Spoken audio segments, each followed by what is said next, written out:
السلام عليكم ورحمة الله وبركاته. الحمد لله رب العالمين والصلاة والسلام على أشرف الأنبياء والمرسلين وعلى آله وأصحابه ومن تبعهم ودعا بدعوتهم إلى يوم الدين. أما بعد، أعوذ بالله من الشيطان الرجيم. بسم الله الرحمن الرحيم. والذين يكنزون الذهب والفضة ولا ينفقونها في سبيل الله فبشرهم بعذاب أليم يوم يحمى عليها في نار جهنم فتكوى بها جباههم وجنوبهم وظهورهم هذا ما كنزتم لأنفسكم فذوقوا ما كنتم تكنزون. صدق الله العظيم. وقال رسول الله صلى الله عليه وسلم: بني الإسلام على خمس: شهادة أن لا إله إلا الله وإقام الصلاة وإيتاء الزكاة والحج وصوم رمضان. صدق الله العظيم وصدق رسوله النبي الكريم. আমরা যাকাতের বিষয় নিয়ে কিছু আলোচনা করব। যদিও যাকাতের বিধানের সাথে স্বাভাবিকভাবে শরঈভাবে রমাদানুল মুবারকের বিশেষ কোনো সম্পর্ক নেই, বরং যাকাতের বিধান এটি সম্পূর্ণ পূর্ণাঙ্গ একটি বিধান। আল্লাহ পাক রব্বুল আলামিনের পক্ষ থেকে মুমিন বান্দাদের উপর আরোপিত আল্লাহ পাকের একটি পূর্ণাঙ্গ বিধান, গুরুত্বপূর্ণ একটি বিধান। তো সেই যাকাত এটি একজন মানুষের উপর আরোপিত হয়। ইসলামের পঞ্চ স্তম্ভের অন্যতম একটি হলো যাকাত। যাকাতের সাথে রোজা এবং রমজানের বিশেষ আলাদা কোনো সম্পর্ক নেই, কিন্তু এরপরেও এই যাকাতের প্রসঙ্গটি আলোচনায় আনা আজকে একটি প্রাসঙ্গিক বিষয়, এ কারণে যে সাধারণত শুধু আমাদের দেশ নয়, বরং সারা পৃথিবীতেই ধর্মপ্রাণ মুসলমানেরা তারা রমাদানুল মুবারককে কেন্দ্র করে যাকাত আদায়ে তৎপর হয়ে থাকেন। রমাদানুল মুবারকে যাকাত আদায় করবার বিশেষ কোনো তাৎপর্য আমার জানা নেই, তবে স্বাভাবিকভাবে মানুষ রমাদানুল মুবারকে বেশি বেশি নেক আমলের প্রতি উদ্বুদ্ধ হয়। রমাদানুল মুবারক এটি নেক আমলের মাস। যে কোনো নেক আমল করলে রমাদানে বিশেষ সওয়াব এবং বাড়তি একটা ফজিলত পাওয়া যায়, এই ধরনের একটা প্রত্যাশা নিয়েই মানুষ রমাদানুল মুবারকে যাকাতের যে আমল, যাকাতের যে বিধান সেটি পালন করে থাকে। তো যাই হোক, তো আমরা যাকাত সম্পর্কে কিছু আলোচনা করব আজকে ইনশাআল্লাহ। প্রিয় দর্শক, যাকাত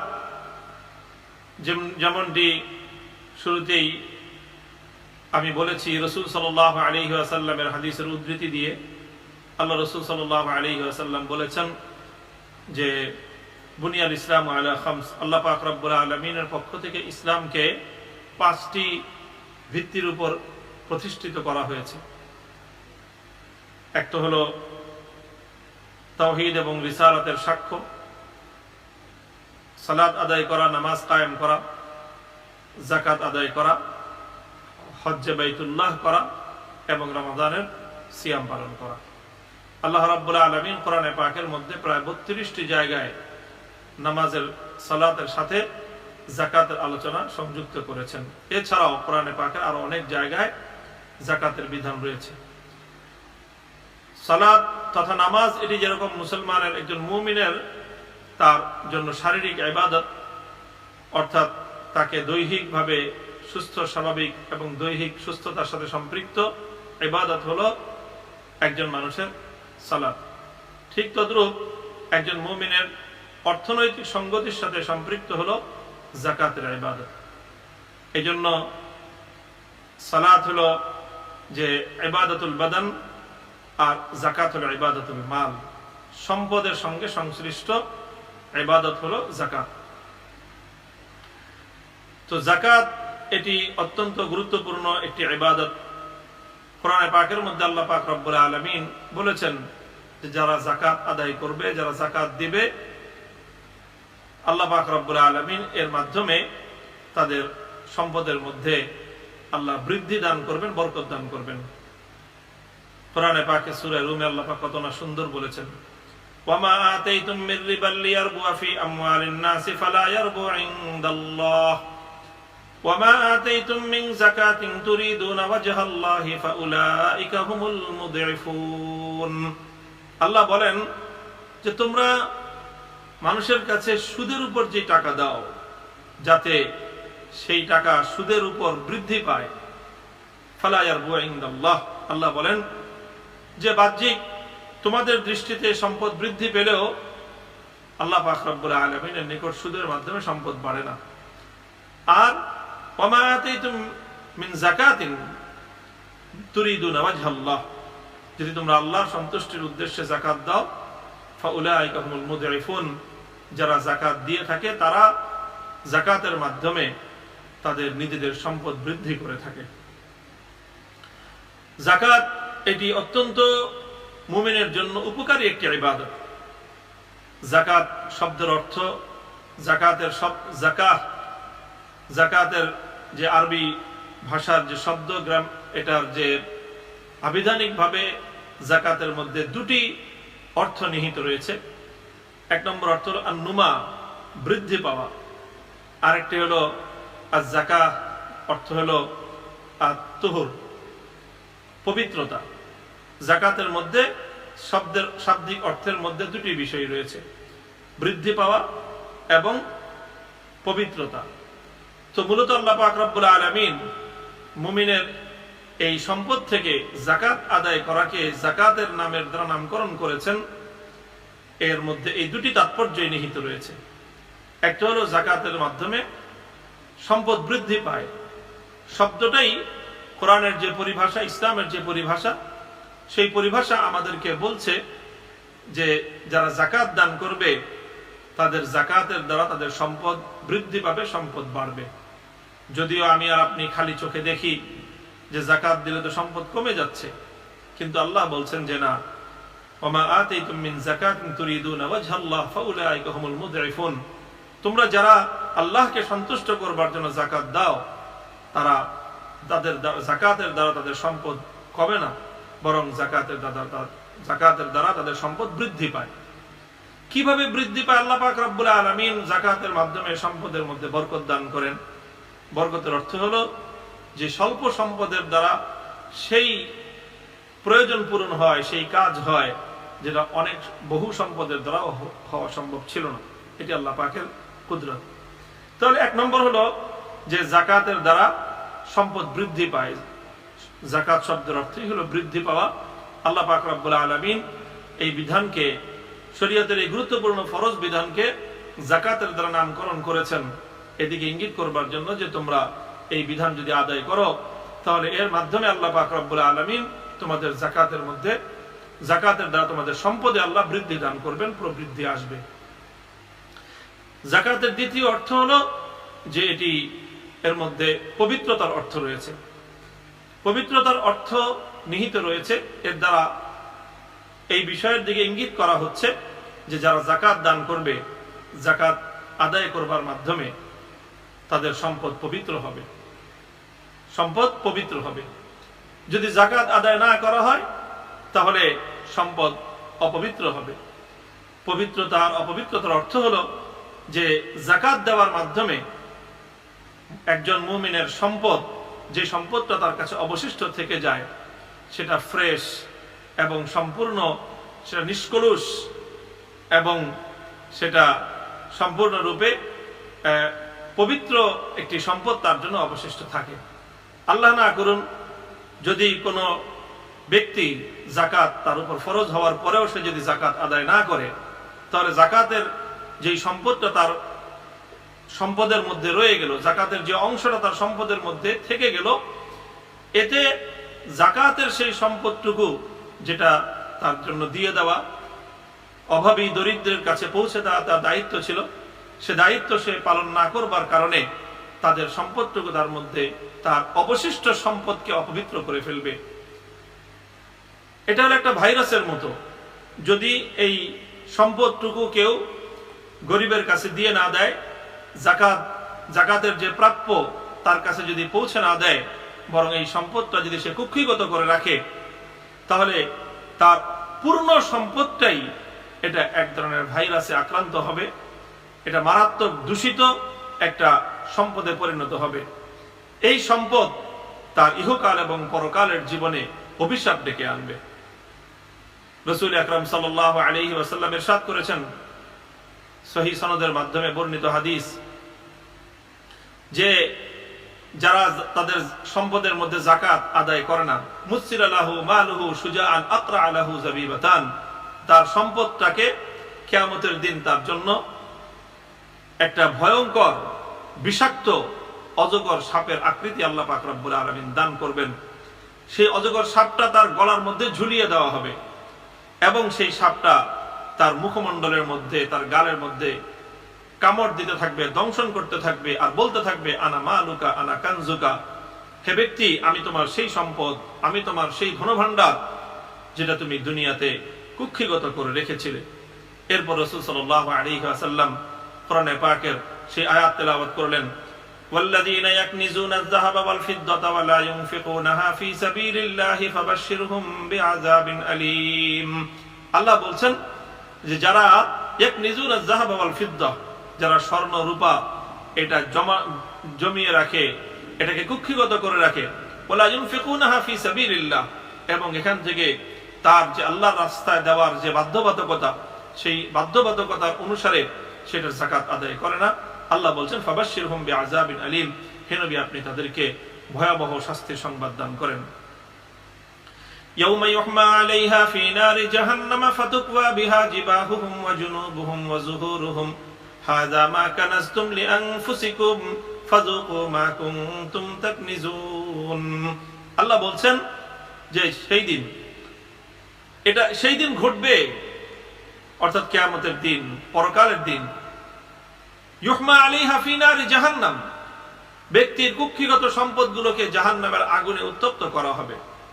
ফাতুকওয়া বিহা, অতঃপর তার ওই সম্পদ জাহান্নামের আগুনে পুড়িয়ে সেটাকে সিলগালা বানিয়ে তারপর তার সম্পদের দ্বারা সেই বানানো সিলগালার মাধ্যমে সেই ব্যক্তির বিভিন্ন জায়গায় মোহর মারা হবে।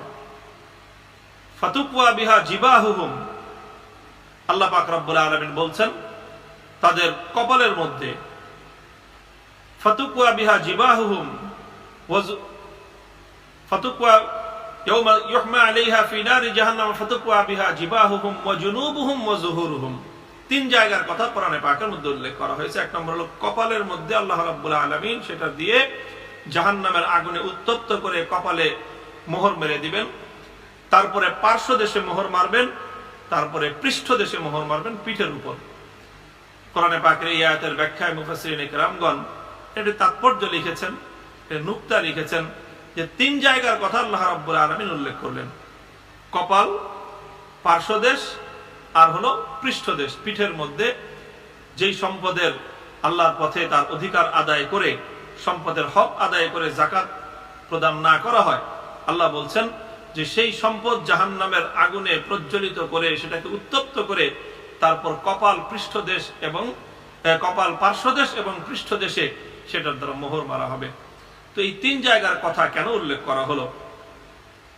তো এর একটি এই তাৎপর্য, এর একটি হিকমত বয়ান করা হয়েছে এমন যে যখন আসলে যারা সম্পদশালী, আল্লাহ রাব্বুল আলামিন যাদেরকে সম্পদের মালিকানা দিয়েছেন, যখন দরিদ্র মানুষ তাদের কাছে নিজেদের অধিকার চাইতে যায়, সম্পদের অধিকার চাইতে যায়,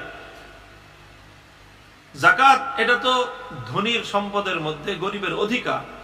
গরিব যখন তার অধিকার তার কাছে চাইতে যায়, বলে যে ভাই আমার যাকাতটা আমাকে দিয়ে দাও, তখন যারা যাকাত আদায় না করে তারা বখিল, ওয়াল্লাযীনা ইয়াবখালুনা বিমা আতাহুমুল্লাহু মিন ফাদলিহি, তারা আল্লাহর দেওয়া সম্পদের মধ্যে তারা কৃপণতা করে, বখিল।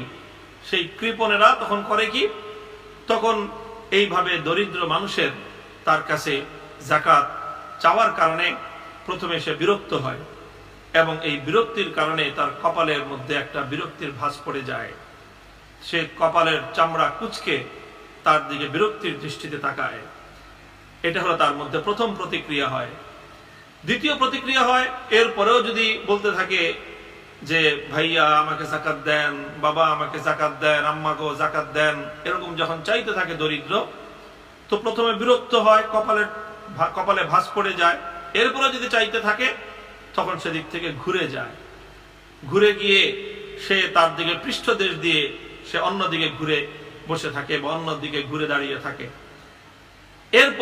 এরপরেও যদি চাইতে থাকে তখন তার মধ্যে চূড়ান্ত বিরক্তির প্রকাশ ঘটে হলো এই যে সে তার দিকে পৃষ্ঠদেশ দিয়ে পিঠ দেখিয়ে সে অন্যদিকে ঘুরে চলে যায়, গরিবের অধিকার তাকে দেয় না।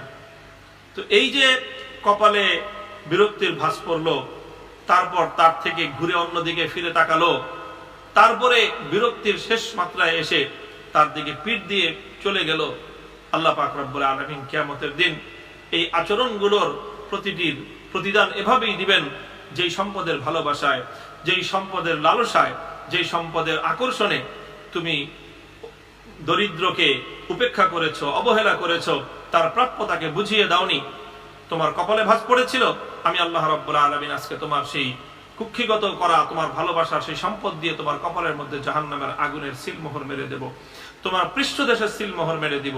তুমি তার যাকে দেখে তুমি ঘুরে দাঁড়িয়েছিলে, তোমার পার্শ্ব দেশে আমি মোহর মেরে দেব। নাউযুবিল্লাহি মিন যালিকা ওয়া ইয়াযু বিল্লাহ। আল্লাহ পাক রব্বুল আলামিন আমাদের সকলকে এই ধরনের পরিণাম থেকে হেফাজত করেন। প্রিয় দর্শক, বলছিলাম তাহলে যাকাত যদি না দেওয়া হয় তাহলে এই হলো পরকালীন তার পরিণাম। আর ইহকালীন পরিণামও হলো এটা যে যাকাত যদি আদায় না করা হয়, যাকাতের সম্পদগুলো যদি তার কাছ থেকে তার সম্পদ থেকে যদি যাকাতের অংশটুকু এটাকে যদি মুক্ত না করা হয়, এটাকে যদি গরিবকে দিয়ে না দেওয়া হয়, বরং গরিবের এই সম্পদটুকু যদি ধনীর সম্পদের মধ্যে থেকে যায়, তাহলে ওই সম্পদটুকু এটা একটা দূষিত জার্ম হিসাবে তার সম্পদের মধ্যে অবস্থান করে এবং পূর্ণ সম্পদটাকেই এটাকে দূষিত করে দেয়।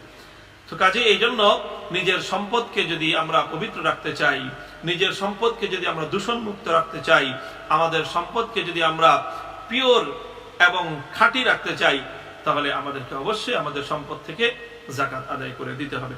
আল্লাহ রাব্বুল আলামিন আমাদের সকলকে এভাবে যাকাত আদায় করবার এবং যাকাতের বিধান পালন করার তৌফিক দান করেন। প্রিয় দর্শক, যাকাত এর মৌলিক যে গুরুত্ব তাৎপর্য সম্পর্কে আমরা কিছু কথা আলোচনা করলাম। এখন আমরা যাকাতের কিছু বিধান নিয়ে আলোচনা করব, যে একজন মানুষের উপর বা কার উপর যাকাত ফরজ হবে, যাকাত কার উপর ফরজ হয়। তো যাকাত ফরজ হবে কার উপর, এই বিষয়টি আমাদেরকে বুঝবার জন্য প্রথমে এই যাকাতের মানুষের যে সম্পদ থাকে সেই সম্পদের কিছু ক্লাসিফিকেশন আছে, কিছু ধরন রয়েছে, সম্পদের সেই প্রকারভেদগুলো আমাদেরকে বুঝতে হবে। তো একজন মুমিন, একজন বালেগ মানে সাবালক, বয়প্রাপ্ত, যাকে শরীয়তের পরিভাষায় বালেগ বলা হয়, তো এই ধরনের বালেগ ব্যক্তি যখন তার মালিকানায় কিছু সম্পদ অর্জন করবে, কিছু সম্পদ বলতে শরীয়তের মধ্যে 4 ক্যাটাগরির সম্পদকে এখানে অন্তর্ভুক্ত করা হয়েছে। প্রথম সম্পদ হলো তার কাছে যদি স্বর্ণ রূপা থাকে, স্বর্ণ এবং রূপা, এটা হলো 1 নম্বর। দ্বিতীয় হলো যদি নগদ ক্যাশ বা ক্যাপিটাল, নগদ ক্যাশ যদি থাকে, নগদ ক্যাশ সেটা নিজের হাতে টাকা থাকুক অথবা ব্যাংকে ডিপোজিট থাকুক অথবা কোনো বন্ডস ক্রয় করা থাকুক, যেই বন্ডসের বিপরীতে ক্যাশ রয়েছে। তো এইভাবে দ্বিতীয় আইটেম হলো যে তার কাছে যদি নগদ ক্যাশ থাকে। 3 নম্বর হলো ব্যবসার রানিং ক্যাপিটাল বা ব্যবসার পণ্য, যেই ধরনের ব্যবসা করে তার ব্যবসার যে পণ্যগুলো আছে, যেমন যদি কেউ কাপড়ের ব্যবসা করে তাহলে তার গোডাউনে অথবা তার দোকানে যেই পরিমাণ কাপড় রয়েছে সেটা গণ্য হবে। কেউ যদি পুস্তক ব্যবসায়ী হয় তাহলে তার দোকানে গোডাউনে সব যাবতীয় মিলিয়ে তার যে পুস্তক রয়েছে, যে আইটেমের ব্যবসা করে, এমনকি কেউ যদি কনফেকশনারি আইটেমের ব্যবসা কারো থেকে থাকে, কারো মুদি আইটেমের ব্যবসা থেকে থাকে, কারো খাদ্যদ্রব্যের আইটেমের ব্যবসা থেকে থাকে, তাহলে তার দোকান গোডাউন সবকিছু মিলিয়ে তার যে ব্যবসার যে পণ্যটা তার কাছে রয়েছে, যেটা সে মানুষের কাছে বিক্রি করবার উদ্দেশ্যে সংগ্রহ করেছে, এটা গণ্য হবে। এমনকি কেউ যদি, যারা নাকি ডেভেলপার, ফ্ল্যাট বানায়, ফ্ল্যাট তৈরি করে অথবা ফ্ল্যাট কিনে মানুষের কাছে বিক্রি করবার জন্য, সেটাও ব্যবসার রানিং ক্যাপিটাল বা পণ্য হিসাবে গণ্য হবে। এমনকি যারা হাউজিং বিজনেস করে, হাউজিং বিজনেসের যে হাউজিং এর প্লটগুলো থাকে, জায়গাগুলো যেগুলো মানুষের কাছে সেল করবার উদ্দেশ্যেই কেনা হয়েছে, সংগ্রহ করা হয়েছে, প্রস্তুত করা হয়েছে, প্লটিং করা হয়েছে, এগুলো, এই সবগুলো ব্যবসার পণ্যের মধ্যে গণ্য হবে। তাহলে এই সচরাচর এই তিনটি আইটেম, আবারও বলছি, 1 নম্বর হলো স্বর্ণরূপা, 2 নম্বর হলো নগদ ক্যাশ, 3 নম্বর হলো ব্যবসার পণ্য। ব্যবসার পণ্য বলতে সরাসরি যেই পণ্যগুলো বিক্রয় করবার জন্য, একটা হয় ব্যবসায়ী, একজন ব্যবসায়ী শোরুম বানিয়েছে, তার শোরুমের মধ্যে অনেক ডেকোরেশনের খরচ আছে, তো তার ডেকোরেশনের যেই খরচ, এটা কিন্তু ব্যবসার পণ্য নয়, এটা তো হলো, এটা সে তৈরি করেছে আসবাবপত্র। কিন্তু সেই শোরুমের সেই তৈরি করা বিশাল যে তার এই ডেকোরেশন, সেই ডেকোরেশনের বিভিন্ন আসবাবপত্রের মধ্যে যে পণ্যগুলো সরাসরি বিক্রয় করবার জন্য যেগুলো সংগ্রহ করা হয়ে থাকে, সেগুলো হলো ব্যবসার পণ্য হিসেবে গণ্য হবে। তাহলে এই 3 আইটেম সচরাচর, স্বর্ণরূপা, নগদ টাকা এবং ব্যবসার পণ্য। চতুর্থ আরেকটি আইটেম রয়েছে, সেটি হলো গবাদি পশু। তবে গবাদি পশু, এটির উপর যাকাত আসবার জন্য শর্ত আছে। গবাদি পশু বলতে মানুষের গৃহপালিত যে সকল পশু রয়েছে, যেমন উট, তারপরে এই গরু, মহিষ, আর হলো যে ভেড়া, বকরি, দুম্বা, ছাগল, এগুলো, এই 3 ধরনের গবাদি পশু মানুষ প্রতিপালন করে থাকে। তো এই গবাদি পশু যদি এই জঙ্গলে, মাঠে, ময়দানে বিচরণ করে তার খাদ্য আহরণ করে থাকে, ওগুলোকে ঘরের মধ্যে লালন পালন করতে হয় না, তার খাবার নিজেকে খাওয়াতে হয় না, বরং এগুলো সায়মা যদি হয়, অর্থাৎ এগুলো মাঠে বিচরণ করেই তার খাবার সে গ্রহণ করে থাকে, তাহলে এই ধরনের গবাদি পশু যদি কারো কাছে থেকে থাকে, তাহলে উট যদি 5টি হয় তাহলে নেশাব, আর যদি গরু যদি 30টি হয়, গরু বা মহিষ, তাহলে এটি একটা জাকাতের একটা আইটেম। আর বকরি যদি কমপক্ষে 40টা হয়, এরপরে ঊর্ধ্বে হলে আরো ভিন্ন হিসাব রয়েছে। তাহলে গবাদি পশু, তবে যে কোনো গবাদি পশুর উপর জাকাতের হিসাব হবে না। গবাদি পশু হওয়ার জন্য, গবাদি পশুতে জাকাত তখনই আসবে যখন এই পশুগুলো এই সরাসরি মাঠে, ময়দানে অথবা বন জঙ্গলে বিচরণ করে তাদের নিজেদের খাদ্য এবং খাবার আহরণ করে থাকে।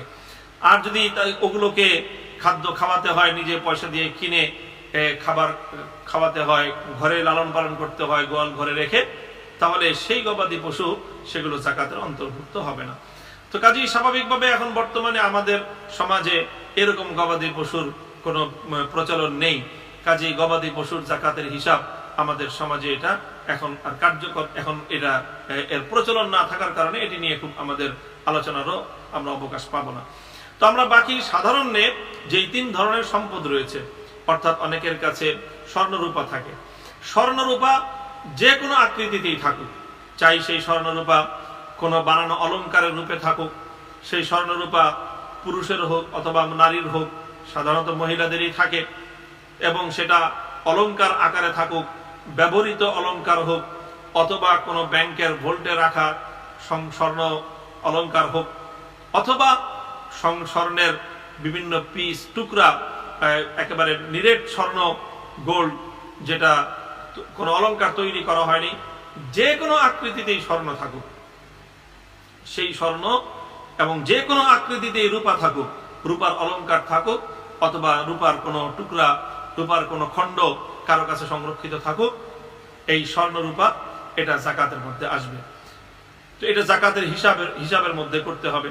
তো এই 3 ধরনের পণ্য, এই 3 ধরনের পণ্য, স্বর্ণরূপা, নগদ ক্যাশ, ব্যবসার পণ্য, এই 3 ধরনের জিনিসের মধ্যে যদি কেউ নেশাবের মালিক হয়, এই পরিভাষা হলো এটি নেশাব। নেশাব অর্থ হলো, নেশাব 2টি নেশাব রয়েছে, শরিয়া নির্ধারিত 2টি নেশাব। 1 নম্বর নেশাব হলো স্বর্ণের নেশাব। স্বর্ণের নেশাব হলো 7.5 ভরি, 7.5 তোলা স্বর্ণ, যেটা 7.5 ভরি স্বর্ণ, এটা হলো স্বর্ণের নেশাব। আর হলো রূপা যদি হয় 52.5 তোলা, অর্থাৎ 52.5 ভরি রূপা, এটা হলো রূপার নেশাব। কোন ব্যক্তির কাছে যদি 7.5 ভরি স্বর্ণ থাকে অথবা 52.5 ভরি রৌপ্য থাকে, তাহলে সে হলো সাহেবে নিসাব, তাকে বলা হয়, অর্থাৎ সে নিসাবের অধিকারী। এখন যদি স্বর্ণ রূপা নাই, টাকা থাকে, তাহলে কি পরিমাণ টাকা তার কাছে হলে নিসাব হবে? তাহলে টাকা এবং ব্যবসার পণ্য, এটাকে স্বর্ণ অথবা রূপা যে কোনো একটার মূল্যমানের সঙ্গে এটাকে মানদণ্ড হিসেবে সাব্যস্ত করতে হবে। নেসাব হলো, নেসাবের মানদণ্ড হলো স্বর্ণ এবং রূপা। তো 7.5 ভরি স্বর্ণের যেটা বাজার দর হয়, বর্তমানে বিভিন্ন ক্যারেটের স্বর্ণ হয়, আমাদের দেশে প্রচলিত 18, 20 এবং 22 ক্যারেট হয়, 24 ক্যারেটের স্বর্ণ আছে। 24 ক্যারেটের স্বর্ণ বর্তমান বাজার দরে 54,000 প্লাস, আর 22 ক্যারেট ইত্যাদি আর সনাতন যে স্বর্ণ ইত্যাদি, এগুলো 50,000 প্লাস। এটা হলো বর্তমান বাজার মূল্য। তো যদি আমরা 50,000 ধরে নেই, তাহলে 50,000 ধরলে তাহলে 7 ভরি স্বর্ণের মূল্য আসবে 3.5 লক্ষ টাকা, আর আধা ভরি স্বর্ণ আসবে হলো আরো 25,000 টাকা। সে হিসেবে 4.25 লক্ষ টাকা, এটা হলো স্বর্ণের মূল্যের নেশাব। আর যদি রৌপ্যের মূল্য হয়, তাহলে রৌপ্যের দাম বর্তমান বাজারে খুবই কম, 500 টাকারও কম, 494 টাকা মনে হয় রূপার মূল্য। সেই হিসাবে 52.5 ভরি রূপার মূল্য আসবে এই 25-26,000 টাকা। তো শরীয়তের বিধান হলো যে যদি তুমি স্বর্ণের অথবা রূপার যে কোনো একটির মূল্যমানে তোমার নগদ ক্যাশ এবং তোমার যে ব্যবসার পণ্য, সেটিকে গণ্য করতে হবে। তাহলে এখন আমরা যদি স্বর্ণের মূল্যের সাথে হিসাব করি, তাহলে 4.25 লক্ষ টাকা হলো স্বর্ণের দাম হিসাবে নেশাব। আর যদি রূপার মূল্যে হিসাব করি, তাহলে 25-26,000 টাকা, এটা হলো বর্তমানে নেশাব। শরীয়তের বিধান হলো যেই নেশাব ধরলে দরিদ্র মানুষের কল্যাণ হয়, সেটাই নেশাব ধরতে হবে। সেই হিসাবে উলামায়ে কেরামের ফতোয়া সেটি হলো যে রূপার মূল্যে ধর্তব্য হবে। কাজেই কারো কাছে যদি নগদ ক্যাশ এবং ব্যবসার পণ্য বা 52.5 ভরি রূপার মূল্যের সমপরিমাণ হয়ে যায়, সেটা অল্প, খুব বড় কোনো অঙ্ক নয়, বড় বিশাল কোনো অ্যামাউন্ট নয়, 25-26,000 টাকা যদি থাকে, এই টাকাটা এটা তার একান্ত রানিং খরচের চেয়ে অতিরিক্ত, অর্থাৎ 2-1 দিনের যে বাজার সদাই যেগুলো তার নিত্য প্রয়োজনীয় প্রয়োজন, সেই প্রয়োজনের অতিরিক্ত এই সম্পদ যদি কারো কাছে থাকে, তাহলে সে হলো নেশাবের মালিক। আর এখন ভিন্ন, যদি কারো কাছে স্বর্ণ আছে কিন্তু স্বর্ণ 7.5 ভরি নেই, 4 ভরি আছে, 5 ভরি আছে, 6 ভরি আছে, অর্থাৎ নেশাবের চেয়ে কিছু কম আছে, সেক্ষেত্রে সেই ব্যক্তি স্বর্ণের হিসাবে তার উপর কি যাকাত আসবে কি আসবে না? তো স্বর্ণ যদি কারো কাছে থাকে, আদার্স অন্য কোন সম্পদ যদি তার কাছে, যেই 3 আইটেম বর্ণনা করা হলো, এগুলোর অন্য কোনটা যদি তার কাছে না থাকে, অর্থাৎ হতে পারে এটা সাধারণত কোনো মহিলা মানুষের ক্ষেত্রে যে শুধুমাত্র তার কাছে কিছু গোল্ড আছে, কিছু অলংকার আছে, অর্নামেন্ট আছে, আর কিছুই তার কাছে নেই, 5 ভরি 6 ভরি স্বর্ণ তার কাছে আছে, 3 ভরি 4 ভরি স্বর্ণ তার কাছে আছে। যদি এখন এই 3-4 ভরি স্বর্ণ থাকার পর তার কাছে যদি সামান্যতম রূপাও না থাকে, তার কাছে সামান্য কোনো নগদ ক্যাশের মালিকও যদি সে না হয়, এবং সে যদি কোনো ধরনের ব্যবসায়িক পণ্যের মালিকানাও যদি তার না থাকে, তাহলে সেক্ষেত্রে 3 ভরি 4 ভরি 5 ভরি 6 ভরি 7 ভরি স্বর্ণ থাকলেও তার উপর যাকাত আসবে না, শুধুমাত্র 7.5 ভরি স্বর্ণ পূর্ণ হলেই তার উপর যাকাত আসবে। কিন্তু কারো কাছে যদি এমন হয় যে 3 ভরি স্বর্ণ আছে, 1 ভরি রৌপ্য আছে, 3 ভরি স্বর্ণ আছে, 2,000 টাকা আছে, 4 ভরি স্বর্ণ আছে, আবার ব্যবসার কিছু পণ্য তার আছে, ছোট একটা দোকান আছে, সেই দোকানে কিছু পণ্য আছে, তাহলে তখন সব সম্পদ এটার মূল্যমান নির্ধারণ করতে হবে। তখন দেখা যাবে 2 ভরি স্বর্ণ যদি থাকে 1 লক্ষ টাকা, আর নগদ ক্যাশ 5,000 আছে, অথবা তার কাছে 1 ভরি রূপা আছে, তাহলে তার সে 1,05,000 টাকার মালিক। 5,000 টাকা থাকলে 1,05,000 টাকার সে মালিক। ব্যবসার পণ্য 2-4 হাজার টাকা থাকলেও তখন আর স্বর্ণের নেশাব হিসাব হবে না, তখন স্বর্ণের মূল্যমানটাকে স্বর্ণের মূল্য নির্ধারণ করে এটাকে রূপার হিসাবে 52.5 ভরি রূপার মূল্যের চেয়ে এটা বেশি হয়ে গেল, এই জন্য সে তখন সাহেবের নিসাব। প্রিয় দর্শক, এই হলো সাহেবে নিসাব।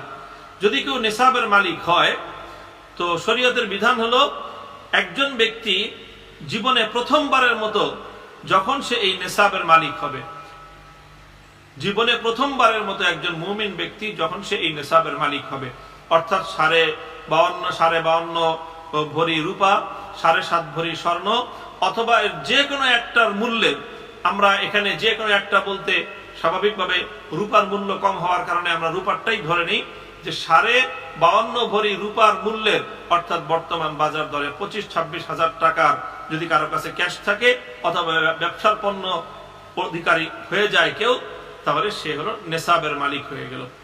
এখন বছরের সে যেই দিনেই নেসাবের মালিক হলো, যে কোনো দিন, সে যে কোনো বছরের যে কোনো টাইমে, তখন সেই দিন থেকে চন্দ্রবর্ষের হিসাবে 1 বছরের মাথায় তখন তার দ্বিতীয় 1 বছর যেদিন শেষ হবে, অর্থাৎ যদি কেউ গত বছর রমজানের 1 তারিখে ফর এক্সাম্পল ধরে নেই যে কেউ নেসাবের মালিক হলো, তখন চন্দ্রবর্ষের হিসাবে যখন তার উপরে 1টা বছর অতিক্রান্ত হলো, দ্বিতীয় বছর রমজান মাস চলে আসলো, সেই রমজান মাসের 1 তারিখে দেখা হবে যে সে কি পরিমাণ সম্পদের মালিক আছে।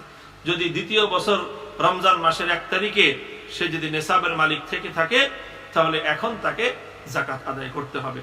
মধ্যখানে তার সম্পদ কমেছিল, বেড়েছিল, সেটার ধর্তব্য হবে না, বরং বছরের মাথায় গিয়ে সে কি পরিমাণ সম্পদের মালিক সেটাই শরীয়তের কাছে গণ্য হবে এবং সেটাই ক্যালকুলেট করতে হবে। প্রিয় দর্শক, সাধারণত আমরা এত খুঁটিনাটি হিসাব সাধারণত সংরক্ষণ করি না যে কে বছরের কোন দিন নেসাবের মালিক হলো। কাজেই স্বাভাবিকভাবে মুসলিম বিশ্বে প্রচলন যেটা রয়েছে সেটা হলো রমজান মাসে সাধারণত মুসলমান মুমিন ইমানদার বান্দারা, মুমিন নারী পুরুষরা, তারা সকলে যাকাতের হিসাব করে। এটা একটা হতে পারে আমরা পয়লা রমজান ধরে নেই যে রমজান মাসের 1ম তারিখ আমরা যেই পরিমাণ সম্পদের মালিক, আমরা পয়লা রমজানে আমাদের সম্পদগুলো ক্যালকুলেশন করব। সম্পদের ক্যালকুলেশনের মধ্যে এই 3টা আইটেম আসবে। 1 নম্বর হলো স্বর্ণ রূপা কার কাছে কি পরিমাণ আছে, তো স্বর্ণ রূপা সেটা ক্যালকুলেশন করতে হবে। সেটা ক্যালকুলেশন করে স্বর্ণ রূপার বাজার দরটা এটাকে হিসাবে ক্যালকুলেট করতে হবে। বাজার দর বলতে স্বর্ণের মধ্যে বাজার দর, স্বর্ণের মধ্যে অলংকার তৈরি করা থাকে, অলংকারের একটা যে তার যে মজুরি থাকে সেটার ভিন্ন হিসাব, সেটা যাকাতের মধ্যে গণ্য হবে না, বরং নিরেট যে স্বর্ণটা আছে এই স্বর্ণটা মার্কেটে বিক্রি করতে গেলে যেই রেট সে পাবে, যেটা দিয়ে সে কিনেছিল তার সেই হিসাব গণ্য করতে হবে না, বরং এই মুহূর্তে তার এই ব্যবহৃত অলংকার অথবা যে স্বর্ণ তার কাছে আছে এটা যদি সে মার্কেটে বিক্রি করতে চায় তাহলে যেই ভ্যালু সে পাবে সেটা প্রথম ক্যালকুলেট করবে, যে এটার একটা আইটেম তার স্বর্ণ এবং রূপার যে ভ্যালু, বিক্রয় ভ্যালু বর্তমান বাজার অনুযায়ী 1 নম্বর। দ্বিতীয় নম্বর, নগদ তার কাছে যে ক্যাশটা আছে সেই ক্যাশটা সেখানে সে ক্যালকুলেট করবে। 3 নম্বর হলো তার যে ব্যবসা যদি থেকে থাকে তাহলে ব্যবসার যে পণ্যগুলো আছে, ব্যবসার যে কোনো পণ্য হতে পারে, এমনকি যদি গবাদি পশুর কেউ ব্যবসা করে, যারা কসাই আছে তারা দেখা যায় যে পালকে পাল আপনার গরু মহিষ অথবা ছাগল ভেড়া এগুলো কিনে আনে, এগুলো এনে গুদামে রেখে অথবা নিজে রেখে তারপরে আস্তে আস্তে এগুলোকে বিক্রি করে থাকে মানুষের কাছে, তো তার এই পশু কিন্তু আবার এটা যাকাতের পণ্যের মধ্যে গণ্য হবে। এগুলোর মূল্যটা, এটা ভ্যালুটা নির্ধারণ করে এটাকেও ক্যালকুলেট করতে হবে। তাহলে স্বর্ণ রূপার মূল্য, নগদ ক্যাশ এবং তার যে ব্যবসার পণ্য যে কোনো আইটেম থাকুক সেই ব্যবসায়িক পণ্যের যে মূল্য ভ্যালু সেটা এখানে ক্যালকুলেট করবে। এই 3টা জিনিস ক্যালকুলেট করবার পর এবার আরো 2টো জিনিস সেটার সঙ্গে এটাকে সে আরো 2টা জিনিসের সে হিসাব করবে। একটা হলো যে তার কোনো ঋণ আছে কিনা, অর্থাৎ সে কারো কাছে ঋণগ্রস্ত কিনা, যে কেউ তার কাছে কোনো টাকা পয়সা দাইন পায়, তাহলে যদি ঋণ থেকে থাকে তাহলে সেই ঋণের যে অ্যামাউন্ট সেটা মাইনাস করবে, এটা মাইনাস হবে। আর যদি সে কারো কাছে পাওনা থাকে, কারো কাছে দাইন ঋণ তার পাওনা রয়েছে, তাহলে সেটাকে প্লাস করতে হবে, সেটা যোগ করতে হবে। এভাবে নিজের স্বর্ণরূপা, তারপরে নিজের নগদ ক্যাশ ব্যাংক ব্যালেন্স, তারপরে নিজের ব্যবসায়িক পণ্য, এই 3টা হিসাব করার পর নিজের পাওনাটাকে প্লাস যোগ করতে হবে আর নিজের ঋণটাকে মাইনাস তথা বিয়োগ করতে হবে। করার পরে এখন যেই সম্পদটা তার টোটাল যেই সম্পদ তার দাঁড়াবে যদি এই সম্পদটা বর্তমান বাজার দরে 52.5 ভরি রূপার চেয়ে বেশি হয় এবং সেটা খুবই মামুলি সম্পদ, সেটা এই 25-26 হাজার টাকার বেশি যদি হয়ে যায়, তাহলে ওই ব্যক্তিকে যাকাত আদায় করতে হবে। যাকাত অর্থ হলো 40 ভাগের 1 ভাগ, 2.5%, শতকরা 2.5%, 40 ভাগের 1 ভাগ, 40,000-এ 1,000, 1 লাখে 2,500, এই হিসাবে এটা তার যাকাত বের করতে হবে, যাকাত দান করতে হবে। এই সম্পদটা ওয়াফি আমওয়ালিহিম হাক্কুল লিসসাইলি ওয়াল মাহরুম, প্রত্যেক ব্যক্তি যে সাহেবে নিসাব, যে নিসাবের মালিক, তার সম্পদের মধ্যে 2.5%-এর মালিক আসলে সে নয়, বরং 2.5%-এর সে শুধুমাত্র সংরক্ষক। সে 97.5% সম্পদের সে ভোক্তা, সে ভোগ করার অধিকারী। আর বাকি 2.5% সম্পদ যদিও এটা তার কাছে রয়েছে, তার অধিকারে রয়েছে, তার আয়ত্তে রয়েছে, কিন্তু এই সম্পদের মালিকানা দরিদ্রের। প্রত্যেক ব্যক্তির দায়িত্ব হলো এই পাওনা টাকা দরিদ্রের কাছে পৌঁছে দেওয়া। এটাকে আমরা যাকাত, এটা কোনো অনুদান নয়। যাকাত এটা দরিদ্রের প্রতি কোনো ইহসান নয়। যাকাত এটা দরিদ্রের কোনো উপকার করা নয়, বরং যাকাত হলো যে দরিদ্রের সম্পদ আমার কাছে 1 বছর ছিল, 1 বছর পরে সেই সম্পদ দরিদ্রের কাছে পৌঁছে দেয়া, তার প্রাপ্য তাকে পৌঁছে দেয়া, তার পাওনা টাকা তাকে পৌঁছে দেয়া। কাজেই যারা আমরা যাকাত দেই, আমাদের যাকাত দেওয়ার ক্ষেত্রে আমাদের এইভাবে এটাকে খুব ভালো করে হিসাব করতে হবে যে আমরা যে যাকাত দিচ্ছি, যাকাত দেওয়াটা মানে হলো কারো উপরে আমরা অনুগ্রহ করছি না। যাকাত এটা কোনো অনুগ্রহ নয়, বরং যাকাত এটা দরিদ্রের অধিকার তার কাছে পৌঁছে দেয়া। আমি যদি কারো কাছ থেকে ঋণ নিয়ে থাকি 1 বছরের জন্য, কেউ আমাকে অনুগ্রহ করে, কেউ আমাকে আমার উপকার করে আমাকে কিছু টাকা লোন দিল, ঋণ দিল, আমি যখন টাকাটা তার কাছে ফেরত দেব, তখন তো আমি তার পাওনা টাকা তাকে ফেরত দিচ্ছি। দেওয়ার সময় আমার অন্তরের মধ্যে একটা কৃতজ্ঞতা বোধ থাকতে হবে যে ভাই, আমি আপনার এই টাকাটা নিয়ে উপকৃত হয়েছিলাম, এই নিন আপনার দিয়ে দিলাম, পৌঁছে দেওয়া উচিত। আজকে যাকাতের নামে যে সকল প্রহসন গুলো করা হয়ে থাকে, যাকাতের নামে বিশাল বিশাল মানুষের ভিড় জমানো হয়ে থাকে, যাকাত দেওয়ার কথা বলে হাজার, তারপর তাদের মধ্যে যাকাতের শাড়ি আর যাকাতের লুঙ্গি বিতরণ করা হয়। তারপরে সেই ভিড়ের চাপে পড়ে সেখানে দরিদ্র মানুষের প্রাণ যায়। প্রায় বছরই আমাদের দেশে এই ধরনের দুঃখজনক ঘটনা সংঘটিত হয়। যাকাতের শাড়ি কিনতে গিয়ে, যাকাতের শাড়ি আনতে গিয়ে পদপিষ্ট হয়ে 2 জন, 4 জন, 5 জন, 10 জন দরিদ্র মানুষের প্রাণ যায়। কি জবাব দিবে সম্পদশালীর আল্লাহ রাব্বুল আলামিনের কাছে? যাকাত নিয়ে আমরা যারা এই প্রহসন করি, যাকাত এটা দরিদ্রকে ডেকে এনে লাইন ধরে দাঁড় করিয়ে দেওয়ার জিনিস নয়, বরং যাকাত এটা হলো দরিদ্রের দুয়ারে দুয়ারে গিয়ে ধনীদের পৌঁছে দেওয়ার, এটা হলো তাদের দায়িত্ব। কারণ এটা তার প্রাপ্য, এটা তার অধিকার, তার অধিকার তাকে আমি বিনয়ের সঙ্গে দিব। আমাদের সমাজে এক ধরনের এই কাপড় তৈরি করা হয়েছে, বিভিন্ন দোকানে সাইনবোর্ড লাগানো থাকে, এখানে যাকাতের শাড়ি পাওয়া যায়, এখানে যাকাতের লুঙ্গি পাওয়া যায়। যাকাতের শাড়ি আবার কি জিনিস, যাকাতের লুঙ্গি কি জিনিস? মুহতারাম হাজিরিন, রাসূল সাল্লাল্লাহু আলাইহি ওয়াসাল্লাম যাকাত দেওয়ার ক্ষেত্রে, যাকাত উসুল করার ক্ষেত্রে, যাকাতের ক্ষেত্রে বিষয় লক্ষ্য রাখতে বলেছেন যে তোমরা যাকাত কোন ধরনের জিনিস দিবে। যাকাতের মধ্যে মিডল ক্লাসের, মাঝারি মানের, সর্বোচ্চ মানেরও না, আবার সর্বনিম্ন মানের জিনিসও না, মাঝারি মানের জিনিস যাকাতের মধ্যে দিতেই যাকাত হিসাবে এটাকে আল্লাহ রাসূল সাল্লাল্লাহু আলাইহি ওয়াসাল্লাম প্রেফার করেছেন। কাজেই সেভাবে আমরা যাকাত আদায় করার প্রতি মনোযোগী হব। যাকাত নিয়ে এই প্রহসন এটা যেন আমাদের মধ্যে না পাওয়া যায়। যাকাত আমরা দিব, মনে করব যে আমি কারো প্রতি অনুগ্রহ করছি না, বরং তার প্রাপ্য অধিকার তার হাতে আমি পৌঁছে দিচ্ছি। কাজেই এখানে বিনয়ের সঙ্গে তার অধিকারটুকু তাকে পৌঁছে দেওয়ার এই ধরনের মানসিকতা নিয়েই আমাদেরকে যাকাত আদায় করতে হবে। যাকাত সংক্রান্ত সর্বশেষ যে আলোচনাটুকু করব সেটি হলো যাকাত আমরা এই যে এইভাবে যাকাত আমরা কাকে দিব, যাকাত দিব কাকে?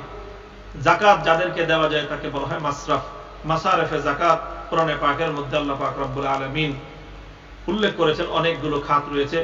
ইন্নামাস সাদাকাতু লিল ফুকারা'i ওয়াল মাসাকিনি ওয়াল 'আমিলিনা 'আলাইহা ওয়াল মুআল্লাফাতি কুলুবুহুম ওয়া ফির রিকাবি ওয়াল গারিমিনা ওয়া ফি সাবিলিল্লাহি ওয়া ইবনিস সাবিলি ফারিদাতাম মিনাল্লাহ ওয়াল্লাহু আলীমুন হাকীম। যাকাত অনেককেই দেওয়া যায়। মোট কথা হলো আমাদের সমাজে বর্তমান যেই সমাজ ব্যবস্থা, বিশ্ব ব্যবস্থা, যাকাতের যে মূল রূপ ছিল সেটি তো হলো ইসলামী রাষ্ট্রের পক্ষ থেকে, খেলাফতের পক্ষ থেকে ইমামুল মুসলিমিন, ইমামে মুসলমানদের যিনি ইমাম হবেন সেই ইমামুল মুসলিমিনের পক্ষ থেকে, খলিফাতুল মুসলিমিনের পক্ষ থেকে যাকাত সংগ্রহ করা হবে, তারপর সেই যাকাত ডিস্ট্রিবিউশন করা হবে। এটা ছিল যাকাতের মূল রূপ। সেই তো আমরা উম্মতে মুসলিমা আজকে তো সেই খেলাফত থেকে, সেই ইমামত থেকে তো বঞ্চিত রয়েছি। এখন আমরা ব্যক্তিগতভাবে যাকাত আদায় করে থাকি। তো এখন যাকাত দেওয়ার ক্ষেত্রে আমরা যেটা করব সেটা হলো দরিদ্র মানুষদেরকে যাকাত দিতে হবে। দরিদ্র বলতে কি এটা বুঝতে হবে যে যাকাত আমরা দিব, যাকাত কিন্তু যথাযথ ক্ষেত্রে, যথাযথ পাত্রে যাকাত দিতে হবে। যাকাত যে খাওয়ার উপযুক্ত এমন দরিদ্রকেই যাকাত দিতে হবে। ধনী সম্পদশালীকে যাকাত দিলে যাকাত আদায় হবে না। এখন দরিদ্রকে, দরিদ্রের মানদণ্ডটা কি? দরিদ্রের মানদণ্ড হলো যে ব্যক্তি নেসাবের মালিক নয় সে হলো দরিদ্র। যে ব্যক্তি নেসাবের মালিক নয় সে দরিদ্র। অর্থাৎ ইতিপূর্বে আমরা নেসাবের ব্যাখ্যা দিয়েছি, বিশ্লেষণ করেছি। সেই নেসাবের চেয়ে কম পরিমাণ সম্পদ যার রয়েছে সে হলো দরিদ্র। তবে যাকাত দেওয়ার নেসাব একটা আর যাকাত খাওয়ার যে নেসাব এটার মধ্যে একটু পার্থক্য রয়েছে। যে ব্যক্তি যাকাত যার উপর ফরজ হয়েছে সে নিজে যাকাত খেতে পারবে না। যে নেসাবের মালিক সে যাকাত খেতে পারবে না, সে যাকাতের উপযুক্ত নয়। নেসাবের মালিক হলে তো যাকাত দিতে হয়। যাকাত নেওয়ার জন্য শুধু নেসাবের মালিক না হওয়াই যথেষ্ট নয়, বরং যাকাত খাওয়ার উপযুক্ত ওই ব্যক্তি যেই ব্যক্তি নিজের একান্ত প্রয়োজনের বাইরে কোন আসবাবপত্র, ব্যবহার্য কোন আসবাবপত্রেরও যে মালিক নয় সেই হলো কেবলমাত্র যাকাত খাওয়ার উপযুক্ত।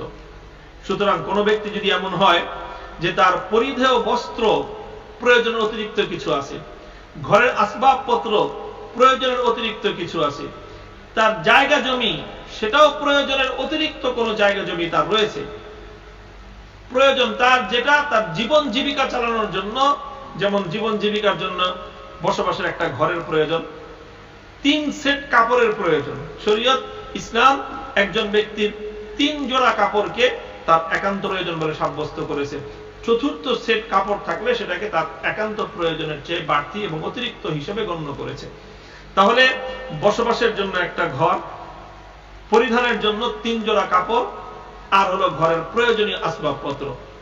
ঘরের প্রয়োজন অতিরিক্ত যে সমস্ত আসবাব রয়েছে, যে সমস্ত আসবাবের প্রয়োজন না হলেও, যে সমস্ত আসবাব না হলেও চলে, টেলিভিশন না হলেও চলে, তারপরে ঘরের সৌন্দর্য বর্ধনের জন্য শোকেস না হলেও চলে, একটা আলমারি, একটা আলনা, সামান্য কিছু আসবাব নিত্য প্রয়োজনীয় হলেই চলে।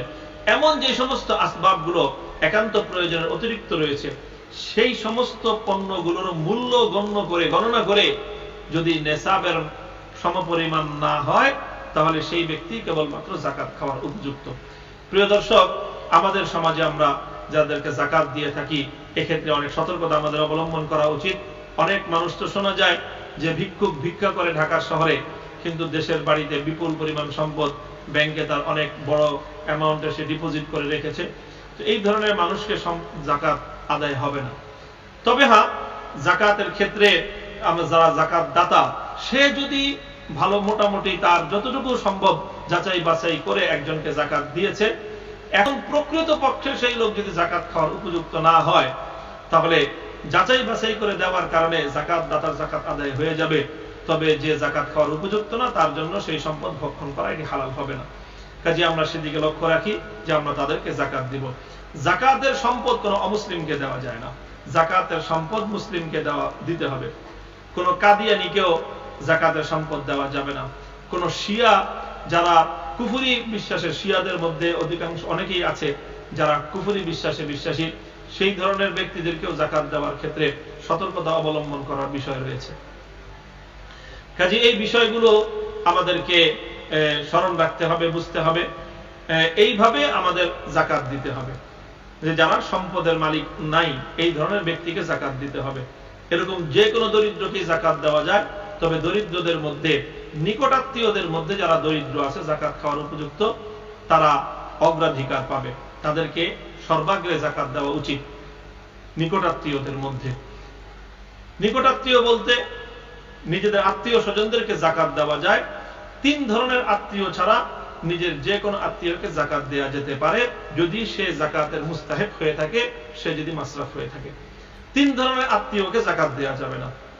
লক্ষ্য করি, 3 ধরনের আত্মীয়কে জাকাত দেওয়া যাবে না। এক ধরনের আত্মীয় হলো যারা নিজেদের মূল পুরুষ, মূল বলতে নিজের বাবা মা, তারপরে বাবার দিক থেকে দাদা দাদি, মায়ের দিক থেকে নানা নানি, অর্থাৎ নিজের ঊর্ধ্বতন পুরুষ এবং ঊর্ধ্বতন মাতা, এরকম তাদেরকে জাকাত দেওয়া যাবে না। নিজের বাপ দাদা, দাদার বাবা, নিজের বাবা দাদি, দাদির বাবা, এরকম নিজের নানা, নিজের নানার বাবা যদি থাকে, নিজের পূর্বে যারা পূর্বপুরুষ এবং পূর্ব মাতা যারা রয়েছেন তাদেরকে জাকাত দেওয়া যায় না। এক।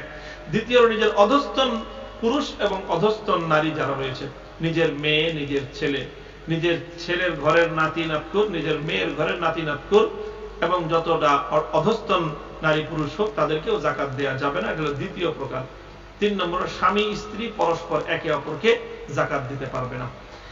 এছাড়া এই 3 আত্মীয়তা ছাড়া নিজের ভাই যদি দরিদ্র হয়ে থাকে, নিজের বোন যদি দরিদ্র হয়ে থাকে, ভাইয়ের সন্তানরা যদি দরিদ্র হয়ে থাকে, বোনের সন্তানরা যদি দরিদ্র হয়ে থাকে, নিজের মামা, নিজের খালা, নিজের চাচা, নিজের ফুফু, নিজের চাচাতো ভাই, নিজের খালাতো ভাই, এই ধরনের নিকটাত্মীয় রক্তের সম্পর্কের যারা, তারা যদি প্রকৃত অর্থেই দরিদ্র হয়ে থাকে, জাকাত ভক্ষণ করার যদি তারা মুস্তাহিক হয়ে থাকে, তাহলে এই ধরনের দরিদ্রদেরকে জাকাত দেওয়াটা এটা উত্তম। এই ধরনের আপনজনদেরকে জাকাত দেওয়ার ক্ষেত্রে এটা বলে দেওয়ার প্রয়োজন নেই যে আমি আপনাকে জাকাত দিচ্ছি। এটা জাকাত অনেক সময় অনেক মানুষ আত্মমর্যাদার কারণে জাকাত নিতে তারা রাজি হবেন না। মামাকে, নিজের চাচাকে, নিজের চাচাতো ভাইকে, এমনকি নিজের আপন ভাই অথবা বোনকে যদি জাকাত দেওয়া হয়, তাহলে তারা এটা সংকোচ বোধ করতে পারে যে জাকাত দিবে না। সেজন্য জাকাত দেওয়ার ক্ষেত্রে এটা বলে দেওয়ার প্রয়োজন নাই যে বোন বা ভাই, চাচা, মামা, আমি আপনাকে জাকাতের সম্পদ দিচ্ছি, এটা বলে দেওয়ার দরকার নেই।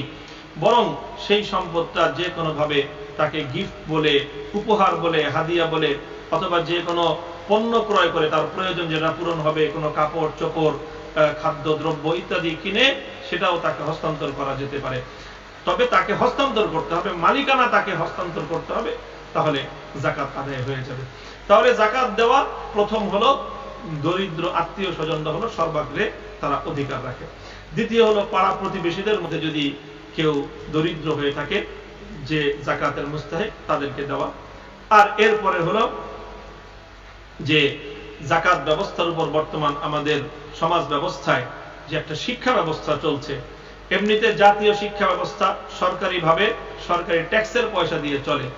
আর আমাদের দেশে বর্তমানে পাক ভারত উপমহাদেশেই কওমি মাদ্রাসা নামে একটি জাতীয় শিক্ষা ব্যবস্থা আছে। সেই শিক্ষা ব্যবস্থা আল্লাহর দেওয়া ট্যাক্সের পয়সা।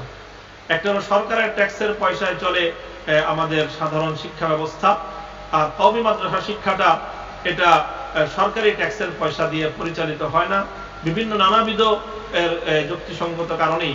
এজন্য এই কওমি মাদ্রাসাগুলোর প্রচুর পরিমাণ দরিদ্র অসহায় জাকাতের উপযুক্ত ব্যক্তিদেরকে লিল্লাহ ফান্ড থেকে তাদেরকে পরিপালন করা হয়, তাদের খাদ্য, বস্ত্র, বাসস্থানের তাদের যাবতীয় আয়োজন করা হয়, তাদের খাদ্য, তাদের প্রয়োজন পূরণের ব্যবস্থা করা হয়। এই জন্য কওমি মাদ্রাসাগুলো লিল্লাহ ফান্ড জাকাতের অন্যতম একটা উপযুক্ত খাত। কাজে এই ক্ষেত্রে আমরা এভাবে জাকাত ডিস্ট্রিবিউশন করবো, আমরা জাকাত প্রদান করব। প্রত্যেক ব্যক্তি জাকাতের টাকা যেভাবে আমি দীর্ঘ আলোচনার মাধ্যমে উপস্থাপন করলাম, ক্যালকুলেশন করে করে আমরা ইনশাআল্লাহ সেভাবে জাকাত আদায় করতে আমরা সচেষ্ট হব ইনশাআল্লাহ। আল্লাহ পাক রব্বুল আলামিন আমাদের সকলকে তৌফিক দান করেন।